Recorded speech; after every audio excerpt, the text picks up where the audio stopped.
નમસ્કાર, હું છું માર્ગી. આપની સાથે હેડલાઇન્સમાં જોઈએ કેટલાક મહત્વના સમાચાર. આંધ્રપ્રદેશ અને તેલંગાણામાં પોલીસે રવિવારે હૈદરાબાદમાં બોમ્બ વિસ્ફોટના ષડયંત્રને નિષ્ફળ બનાવ્યું છે. આતંકવાદી સંગઠન ISIS સાથે જોડાયેલા 2 શંકાસ્પદ આતંકવાદીઓની ધરપકડ કરાઈ છે. શંકાસ્પદ આતંકવાદીઓની ઓળખ સિરાજ ઉર રહેમાન અને સૈયદ સમીર તરીકે થઈ છે.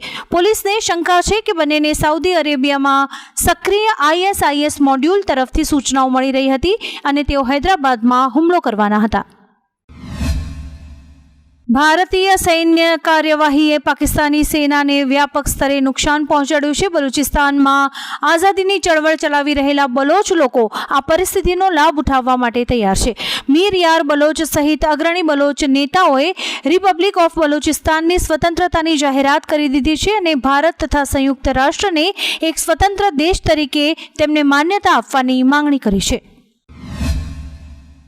યુરોપ અને નાટા જેવા સંગઠનો હવે અમેરિકા પર એટલો ભરોસો નથી કરતા, તેમજ કેનેડાના લોકો અમેરિકામાં પોતાની પ્રોપર્ટી પણ વેચી રહ્યા છે અને ચીન પણ અમેરિકા પરની નિર્ભરતા ઓછી કરવાનો પ્રયત્ન કરી રહ્યું છે. ત્યારે વૈશ્વિક રોકાણકારોને એક મોટો પાઠ ભણવા મળ્યો છે અને તે એ છે કે ફક્ત નફાની પાછળ ભાગવાથી કામ નહીં ચાલે. દેશોની રાજકીય સ્થિરતા અને નિયમ ઉપર પણ ભરોસો કરવો પડશે. પાકિસ્તાન માટે જાસૂસીના આરોપમાં ઉત્તર પ્રદેશ ATSએ મુરાદાબાદમાંથી શહેજાદ નામના વ્યક્તિની ધરપકડ કરી છે.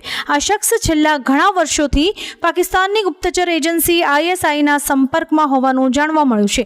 તે ભારત દેશની ગુપ્ત માહિતી છુપી રીતે દુશ્મનો સુધી પહોંચાડી રહ્યો છે. અહીંયા નોંધનીય છે કે જાસૂસીના કિસ્સામાં અત્યાર સુધી જ્યોતિ અને અરમાન નામના બ્લોગર્સ વિરુદ્ધ પણ કાર્યવાહી કરાઈ છે. વિશ્વમાં કોરોના વકર્યો છે.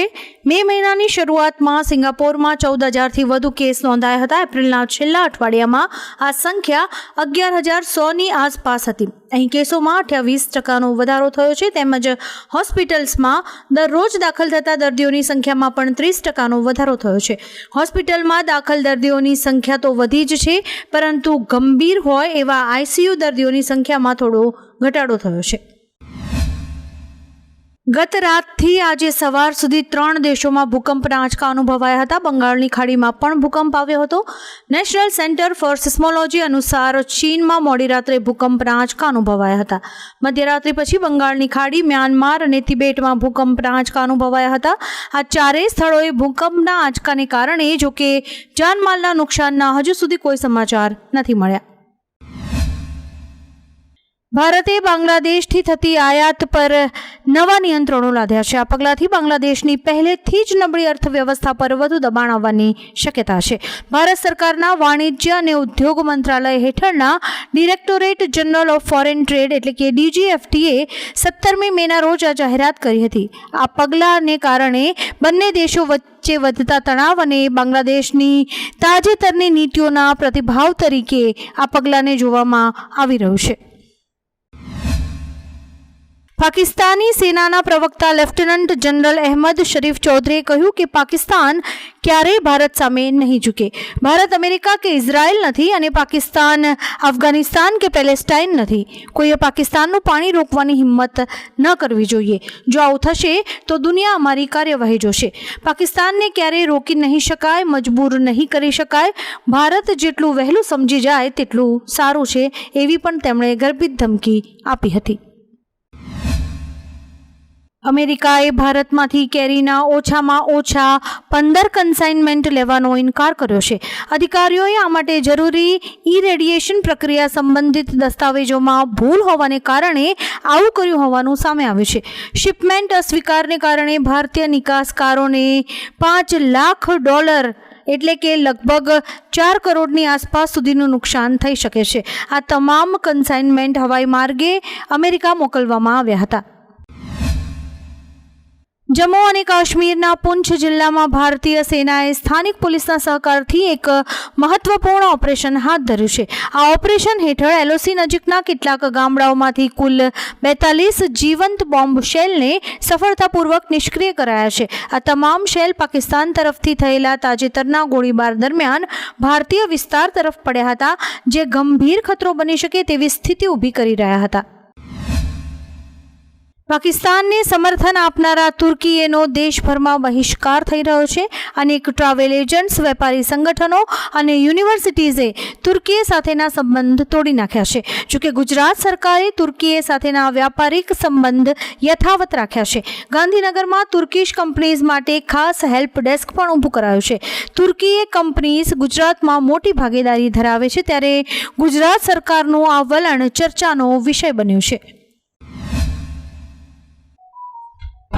ગૃહ મંત્રાલયે બાંગ્લાદેશ અને મ્યાનમારથી આવેલા સંદિગ્ધ ગેરકાયદેસર પ્રવાસીઓની ઓળખ અને તેમના દસ્તાવેજોની તપાસ માટે રાજ્યો અને કેન્દ્ર શાસિત પ્રદેશોને 30 દિવસની સમયમર્યાદા આપી છે, જે ખુદની ભારતીય નાગરિકતા સાબિત કરવા માટે આપી છે. મંત્રાલયના નિર્દેશો અનુસાર જો 30 દિવસની અંદર દસ્તાવેજોની પુષ્ટિ નહીં થાય તો તેમને દેશમાંથી હાંકી કાઢવામાં આવશે. મુંબઈની KEM હોસ્પિટલમાં 2 કોરોના પોઝિટિવ દર્દીઓના મોતના સમાચાર છે. એવું કહેવાય છે કે અન્ય રોગોની સાથે મૃતકોમાં કોરોનાની પણ પુષ્ટિ થઈ છે. નોંધનીય છે કે હોંગકોંગ અને સિંગાપોરમાં કોરોના ઝડપથી ફેલાઈ રહ્યો છે. મુંબઈમાં છેલ્લા કેટલાક સમયથી કોરોના પોઝિટિવ કેસીસ સામે આવી રહ્યા છે.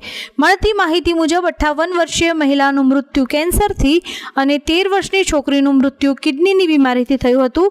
જોકે આની સાથે જ તેમનામાં કોરોનાના વાયરસ હોવાની પણ પુષ્ટિ થઈ છે. છેલ્લા 8 વર્ષમાં ગુજરાતમાં 525 સરકારી શાળાઓ બંધ થઈ છે, તો બીજી 5912 શાળાઓ પણ બંધ કરવાની તજવીજ છે. વિદ્યાર્થીઓની સંખ્યા ઓછી હોવી અને શિક્ષકોની અછત જેવું કારણ આપીને સરકારી શિક્ષણ વિભાગ સરકારી શાળાઓને બદલે ખાનગી શાળાઓને પ્રોત્સાહન આપી રહ્યું છે. રાજ્યની 1600 શાળાઓમાં એક જ શિક્ષક તમામ વર્ગના વિદ્યાર્થીઓને ભણાવે છે, જે શિક્ષણ વ્યવસ્થાની ગંભીર સ્થિતિ દર્શાવે છે. મિશન ઇમ્પોસિબલ ધ ફાઇનલ રેકનિંગને ભારતમાં 17.45 કરોડની ઓપનિંગ મળી છે, જ્યારે કે વિશ્વભરમાં આંકડો ઘણો વધારે છે. જે લોકો નથી જાણતા તેમના માટે મિશન ઇમ્પોસિબલ ધ ફાઇનલ રેકનિંગ ભારતમાં તેના નિર્ધારિત રિલીઝના 6 દિવસ પહેલાં રિલીઝ થઈ ગઈ છે. અગાઉ આ ફિલ્મ 23મી મેના રોજ રિલીઝ થવાની હતી. આ ફિલ્મ હિન્દી, અંગ્રેજી ઉપરાંત તમિલ અને તેલુગુમાં પણ રિલીઝ થઈ છે. કર્ણાટકમાં મોડી રાત્રે પડેલા ભારે વરસાદથી બેંગલુરુ શહેરમાં ઠેર ઠેર પાણી ભરાઈ ગયા છે. ઘણા નીચાણવાળા વિસ્તારોમાં ઘરોમાં પાણી ઘૂસતા નુકસાન થયું છે અને લોકોની સુરક્ષા માટે તેમને ખસેડવાની ફરજ પડી છે. વાવાઝોડા સાથે પડેલા વરસાદે દૈનિક જીવન ખેરવી નાખ્યું છે. હવામાન વિભાગે આજના દિવસે પણ કર્ણાટકના અનેક જિલ્લાઓમાં વરસાદની આગાહી આપી છે અને કેટલાક વિસ્તારો માટે ચેતવણી જાહેર કરી છે. ભારત અને પાકિસ્તાન વચ્ચે સરહદ પર વધતા તણાવની અસર હવે ક્રિકેટના મેદાન ઉપર પણ જોવા મળી રહી છે. BCCIએ એશિયા કપ 2025માંથી ખસી જવાનો નિર્ણય લીધો છે. હાલમાં પાકિસ્તાનના ગૃહમંત્રી મોહસિન નકવી ACCના પ્રમુખ છે. તે PCBના અધ્યક્ષ પણ છે. ઇન્ડિયન એક્સપ્રેસના એક અહેવાલ મુજબ સૂત્રોએ જણાવ્યું છે કે ભારતીય ટીમ પાકિસ્તાની મંત્રીના નેતૃત્વ હેઠળના સંગઠન દ્વારા આયોજિત ટુર્નામેન્ટમાં નહીં રમે. પાકિસ્તાનના શાંત બલુચિસ્તાન પ્રાંતમાં થયેલા બોમ્બ વિસ્ફોટમાં ઓછામાં ઓછા 4 લોકોના મોત થયા છે અને 20 લોકો ઘાયલ થયા છે. રવિવારે બલુચિસ્તાનના કિલ્લા અબ્દુલ્લાહ જિલ્લામાં જબ્બર માર્કેટ પાસે આ વિસ્ફોટ થયો હતો. વિસ્ફોટથી ઇમારતોને નુકસાન થયું છે અને સમગ્ર વિસ્તારમાં ગભરાટ ફેલાઈ ગયો છે. અહેવાલો અનુસાર વિસ્ફોટ પછી ઘણી દુકાનો ધરાશાયી થઈ ગઈ હતી અને ઘણી સંસ્થાઓમાં આગ લાગી હતી. હવામાન વિભાગ તરફથી આજે રાજ્યના 15 જિલ્લા જેમ કે સૌરાષ્ટ્રમાં ગીર સોમનાથ, અમરેલી, ભાવનગર અને મધ્ય ગુજરાતમાં મહીસાગર, પંચમહાલ, દાહોદ, વડોદરા, છોટાઉદેપુર તેમજ દક્ષિણ ગુજરાતમાં ભરૂચ, નર્મદા, સુરત, તાપી, ડાંગ, નવસારી અને વલસાડમાં ગાજવીજ સાથે વરસાદની આગાહી કરવામાં આવી છે.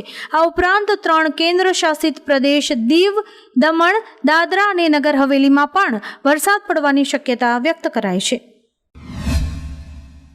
સુરત સિવિલ હોસ્પિટલમાં રાત્રિના સમયે ઇમરજન્સી વિભાગમાં દર્દના કારણે કણસી રહ્યો હોવા છતાં ડોક્ટર આરામ ફરમાવતા જોવા મળ્યા. અન્ય 2 ડોક્ટર્સ મોબાઈલમાં ગેમ રમવામાં વ્યસ્ત હતા. આ સમગ્ર ઘટનાનો વિડીયો વાયરલ થઈ રહ્યો છે, જેના પગલે સિવિલ હોસ્પિટલના સત્તાધીશો દ્વારા નિવેદનો નોંધીને કાર્યવાહી પણ શરૂ કરાઈ છે.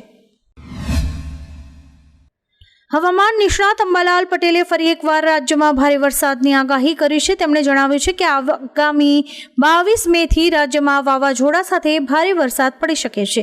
24મી મેથી પવનની ગતિ 100 થી 150 કિલોમીટરની ઝડપે જોવા મળશે. આ સાથે દક્ષિણ ગુજરાતમાં ભારે અને સૌરાષ્ટ્રમાં ભારેથી અતિભારે વરસાદ પડી શકે છે.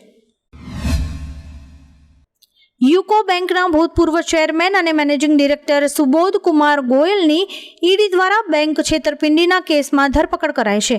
માહિતી અનુસાર કોનકાસ્ટ સ્ટીલે યુકો બેંક પાસેથી 1400 કરોડ રૂપિયાની લોન લીધી હતી, પરંતુ કથિત રીતે આ પૈસા શેલ કંપનીઝમાં રોકાણ કર્યા હતા. ગોયલ પર આ છેતરપિંડીમાં કોનકાસ્ટને ટેકો આપવાનો અને તેમાંથી પોતે પણ આર્થિક લાભ મેળવવાનો આરોપ છે. આવા જ કેટલાક રસપ્રદ સમાચારો નિહાળવા માટે અમારી યુટ્યુબ ચેનલને લાઇક, શેર અને સબસ્ક્રાઇબ કરો અને જોતા રહો હેડલાઇન્સ.